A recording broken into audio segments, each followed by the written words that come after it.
You ever get that feeling? Like we're just living through one crisis after another. Oh, absolutely. Housing, migration, climate, the economy slowing down. Yeah. It just feels like, I don't know, like we're at some massive historic turning point. Mm-hmm. It can be pretty overwhelming. Yeah, it definitely feels that way sometimes. So today, we're doing a deep dive into a really thought-provoking perspective from Professor Dr. Andreas Kinneging. He's a professor of legal philosophy at Leiden University. Right. And he has this powerful and honestly, often quite surprising take on all these challenges. Mm. So yeah, our mission here really is to unpack his insights. Yeah, let's get into it. You know, what he thinks about the state's role, the European Union, what freedom really is. And importantly, what makes a society actually work well, function properly. Exactly. Helping you get a handle on the deeper issues and maybe some potential solutions you haven't thought about. And what's fascinating right off the bat is that Professor Kinneging, he immediately pushes back on that whole historic turning point idea. Oh, really? How so? He suggests that feeling, well, it's often a bit overblown, that people claim we're at a turning point almost every year. Oh, He sees the problems we're facing now not as totally unique or unprecedented, but more like recurring things that mostly come down to government dysfunction. so not some unique destiny, Yeah. but dysfunction. That's a different frame. Does he give examples, like times we've seen this before? Absolutely. He points straight back to the 1970s and early 80s in the Netherlands. Right. Back then, the country had huge economic and social problems, arguably, just as bad as today, maybe even worse. But the Lubbers cabinet came in, made reforms, and basically straightened things out. So his point is, look, we've been in similar spots before. We can navigate this. Okay, so precedent matters. And he applies this dysfunction idea directly to the housing crisis, which, let's be honest, is a massive issue for so many people right now. Exactly. And he makes this really bold claim. He says the housing shortage isn't some kind of unsolvable mystery. From his point of view, it's a direct result of the state basically refusing to let the housing market work properly.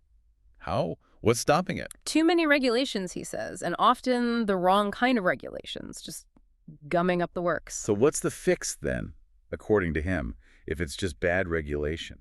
Well, his remedy is strikingly simple, almost provocative. He thinks it boils down to two things. Really understanding how markets work, the housing market specifically, Right. and then having the political will, the courage to actually implement less regulation and better regulation. Less and better. Okay. Right. Does he give specifics? He gives a really vivid example. He says, look, if he were Minister of Housing, he could solve the rental shortage in 6 months. 6 months. By making all rental income tax-free. Wow. Tax-free? Just like that? Just like that. Yeah. He argues it would immediately incentivize people to rent out spare rooms, empty properties, whatever they have. And he thinks that would create, what did he say, 1 million homes? Potentially 1 million homes or rooms, yeah, that's his claim. A massive, rapid increase in supply. That's a huge claim. I mean, tax-free rental income. But what about the downsides? Like, wouldn't that blow a hole in the budget? Or what about existing property values or local services needing to cope with more people? Does he address those counter-arguments? He'd likely argue the immediate benefit of solving the housing shortage itself is paramount. His focus is laser-sharp on unleashing the market's supply side. So fix the biggest problem first. Pretty much. He'd probably say concerns about, say, the tax base or infrastructure, while legitimate points on their own are secondary to the urgent need for housing. Get the market working, remove the disincentives, and let supply meet demand. New construction and services would follow, in his view. Okay, I see the logic, even if it's radical. But this whole discussion about state control versus markets, it leads to a bigger question about the EU, doesn't it? Like, can my vote, your vote, actually make a difference anymore when so much seems to be decided in Brussels? Yeah, that's a huge concern, and Kinneging absolutely acknowledges it's valid and widespread. People feel powerless. So is sovereignty lost then? Well, he emphasizes it's not definitively lost. Not yet. The Dutch parliament, the government, they can still, in principle, change treaties, even exit them. Okay. Or they could just negotiate much harder in Brussels. The power is still there, technically. But there's a but. There's a critical threshold he points to. The real point of no return for him would be introducing majority rule in the EU Council. giving up that national veto right. Ah, the veto. Exactly. If that happens, he argues, Europe shifts from being a confederation, basically, a union of states, Right. to a federation, essentially, a federal state, maybe even closer to a single unified state. And that would mean a massive, undeniable loss of national power. Okay, that distinction is clear. Confederation versus federation. Yeah. Now, he uses some really strong language about this, calling the EU's power grab a slow coup d'etat. We should stress this is his term and analysis we're discussing. Yes, absolutely. It's a provocative term. Why does he use it? What does he point to as evidence of this, well, coup? He gives the Lisbon Treaty as a prime example. Remember back in 2005? The referendum. Yeah, exactly. The proposed European constitution was flat out rejected by voters in France and the Netherlands. Big no votes. Right. But then, he says, essentially the same thing, with very few changes, was repackaged as the Lisbon Treaty and pushed through parliaments without asking the voters again. Ah, so bypassing the public will. That's his argument. He calls it a typical example of a coup d'etat method going under the radar, using parliamentary procedure to enact something the public had explicitly rejected. And it's not just treaties. No, he also points a finger at the EU court in Luxembourg. He argues that, going way back to the early 60s, cases like Van Ghent on Loos, the court basically just started granting itself supreme authority over national laws. Without anyone voting on it. Without direct input from national parliaments or governments at the time, he claims. It just built up its power incrementally, decision by decision, over decades, slowly chipping away at national legal systems. Okay, so this gradual shift, this growing distance between Brussels and the voter. Yeah. What are the consequences? You mentioned voter fatalism. Yeah, that feeling of, it doesn't matter what I vote anyway. That's one risk. But it could get worse. Potentially, yes.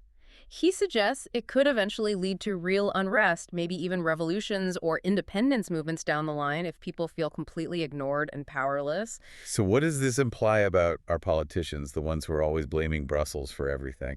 Well, Kinneging sees two possibilities. Neither very flattering.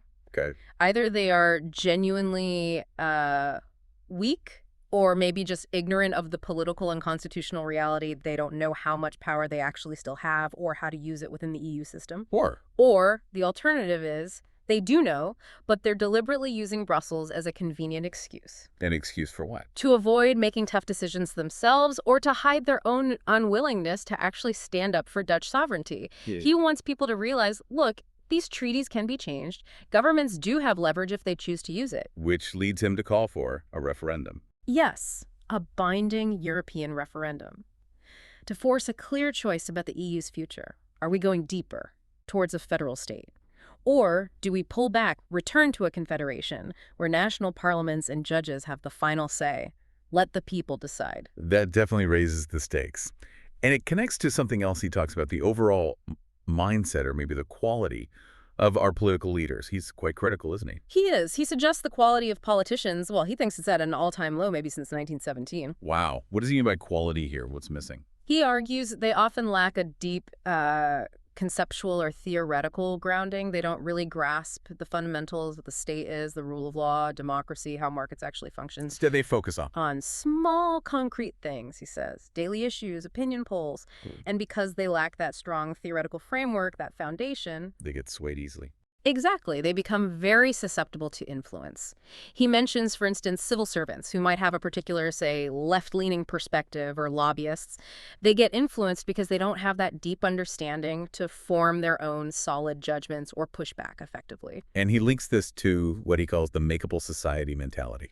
Yes. He describes it as the sort of classical left-wing mindset, but he argues it's now been adopted by parties you might traditionally see as center or center-right, like CDA and VDD, in his analysis. And what is that mentality exactly? It's the view that society is basically this potential chaos that only the state can properly order and control. Okay. And the result, he says, is inevitable. Overregulation, less freedom, and ultimately it just doesn't work very well. It becomes ineffective. So if that's the problem, what's his alternative vision? His counterargument is pretty fundamental. Society, he believes, can largely self-regulate. Through civil society, families, communities, voluntary associations, and through markets, he argues these possess enormous inherent problem-solving capacity, way more than the state. So the state should just Get out of the way. Largely, yes. Its role should be minimal, just providing a basic framework, enforcing contracts, upholding civil and criminal law, ensuring basic safety. That's about it.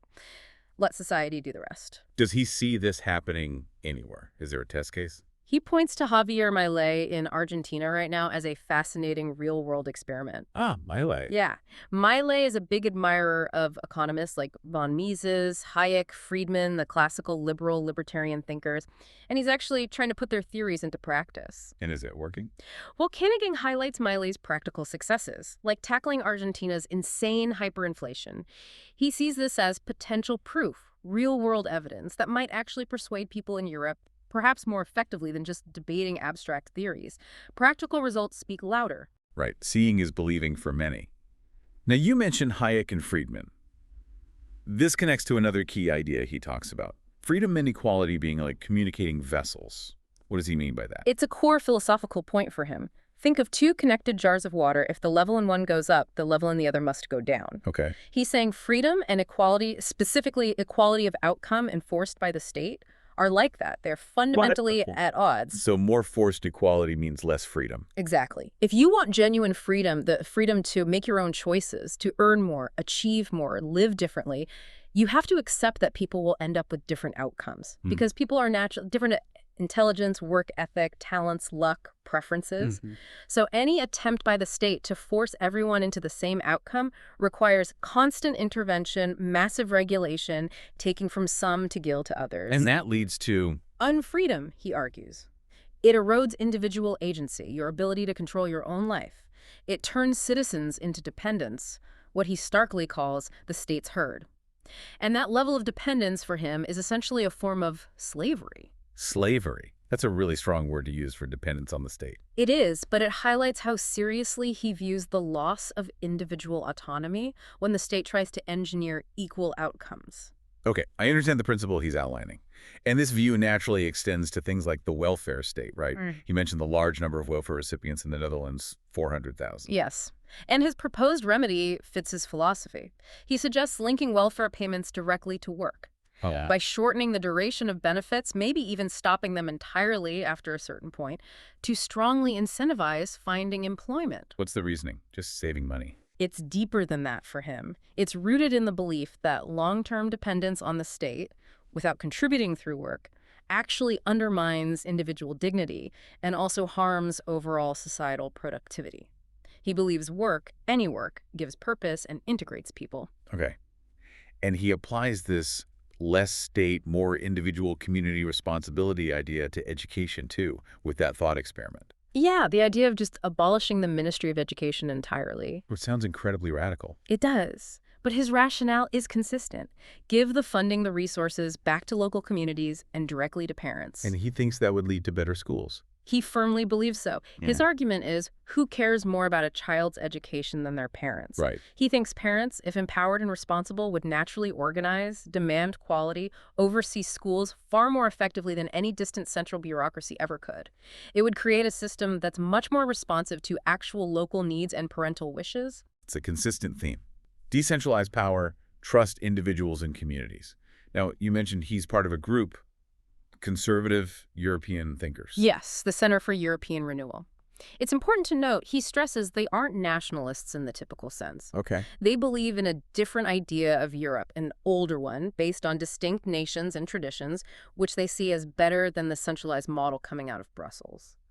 And they've outlined these 6 principles as a kind of roadmap. Okay, let's quickly run through them. Principle 1. Liberty and responsibility. Freedom is absolutely paramount, but it's not license. It comes with moral duties, responsibilities to family, community, tradition. Too much state control, state dirigism, ultimately crushes this and leads to that dependency, that form of slavery he talks about. Got it. Principle 2. The family, this is crucial for them. The family, the household, is the fundamental unit of society, not the abstract individual. Not the individual. No, the family comes first as the core building block. They argue that stable family formation is essential for a good life and healthy society, and that maybe we focus too much on individual rights at the expense of the family. And specifically for kids, they believe growing up with their biological parents is generally best. Okay. Third principle. Free markets and civil society. You need free markets for prosperity, but they must be complemented by a strong civil society. And civil society, me. Non-state, non-profit initiatives. Think parent-run schools, charities, community groups, churches. Things people do together for the common good, not run by the government and not purely for profit. He makes a key distinction here. True civil society isn't funded by the government. Once the state funds NGOs, he argues, they often just become extensions of the state, losing their independence. Right, that independence is key for him. Fourth principle. Limited government and the rule of law. This echoes what we discussed. The state's job is very limited. Enforce basic laws, civil, criminal, so society can function spontaneously. He repeats that the problem-solving power of civil society and markets is vastly greater than governments, and rule of law means clear, general laws applied impartially to everyone, including politicians, by an independent judiciary. No arbitrary power. Makes sense. Fifth. Stewardship. The Dutch word is rentmeesterschap. It's about responsibility for the natural world, for cultural heritage. We don't own it outright. We're caretakers with a duty to pass it on, ideally improved, to the next generation. Stewardship. I like that. And the final one, number 6. Liberal education. Now, liberal here doesn't mean politically liberal. It refers to the classical artis liberalis, the liberal arts. Okay, what does that entail? It's a broad, general, non-vocational education focused on the big questions. Who are we? What are we here for? How should we live? The fundamental stuff. Exactly. And it seeks answers by studying the best that has been thought and said, the great works of Western civilization. Homer, Plato, Aristotle, Cicero, Augustine Aquinas, Machiavelli, Spinoza, Hobbes, the classics. And he thinks this is missing today. Massively missing from modern education, he argues, which is why he started his own initiative, the Pascal Institute, to try and revive this kind of deep classical learning. So taking all these principles, this whole worldview, how does he apply it to the current political situation? Like the Dutch elections, he used that tsunami analogy. Yeah, the tsunami. You need to understand the underlying theory, the deep currents, before the wave is visible on the horizon. Otherwise, by the time you see the danger clearly, it's already too late to react effectively. And applying that, he hopes for. He openly hopes for an absolute majority for what he considers the true right-wing parties. He lists PVV, J21, BBB, FVD, SGP. Okay. Though he immediately acknowledges historically these parties have often struggled to cooperate and compromise effectively amongst themselves. That's a practical hurdle. And what about the traditional center-right, VVD and CDA? He's quite critical. He argues they aren't really right-wing anymore in his view. They've drifted significantly leftward, he says, especially the VVD under Mark Rutte's long leadership. Why does he think that happened? He suggests many of their voters are actually more conservative than the party leadership. But the politicians themselves, again, lacking that strong conceptual footing we talked about, are easily influenced, particularly by what he sees as predominantly left-leaning civil servants in the ministries. Okay, so that's the hope. But he also outlines a darkest scenario. Again, reminding listeners this is his analysis. What is that worst-case outcome for him? His darkest scenario is a coalition government led by Groenlink's PVDA, possibly including CDA and VVD. And why is that the darkest? What does he fear? His primary concern is that such a government would lead to even more state control, more dirigism, Okay. a definitive loss of national sovereignty to the EU, and a serious reduction in individual freedom. In that scenario, he fears people truly would become the state's herd, completely dependent. So the stakes are incredibly high in his view. Extremely high. He stresses this isn't just about policy tweaks. It's fundamentally about preserving individual liberty and avoiding that slide into what he terms slavery, that deep dependence on the state.